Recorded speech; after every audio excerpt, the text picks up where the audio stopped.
When Nikita came onto my Zoom screen, I could barely see her eyes because her head hung so low. She was scared to start therapy, as she'd never done it before, and all she had to base it on was what she'd seen in TV shows and movies. Identifying at the time as a Black Christian, straight, cisgender woman, she was trembling as she was so afraid to tell me what was bothering her. I shared with her that my goal as a therapist was to create a totally non-judgmental space, and that there was nothing she could say that could shock me. Hearing this, she started to open up, as she would later tell me she'd never before had a safe space to fully explore who she was. She disclosed that for years she had been battling addictions to vaping, getting drunk, and then online shopping. After she'd grapple with each long day, this cycle would be Nikita's way of numbing out from the world so that she didn't have to sit with the full weight of the pain.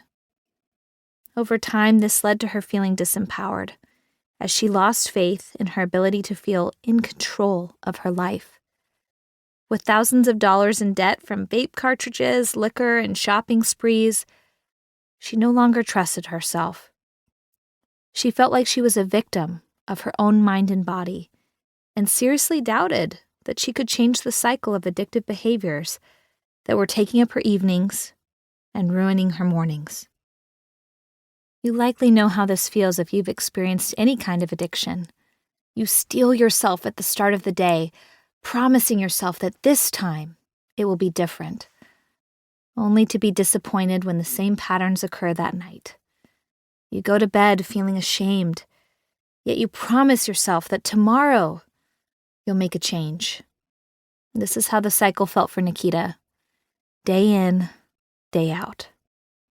Nikita, like many of us, felt the weight of the world on her shoulders, struggling to get a job that inspired her yet still paid the bills, feeling judged by her family for not being more successful, and trying to better understand herself in a haze of anxiety were all a part of her daily concerns. Not to mention, her brain was jarred by the constant news cycle that made her feel afraid to drive in her car, walk home to her apartment, or go out on a date.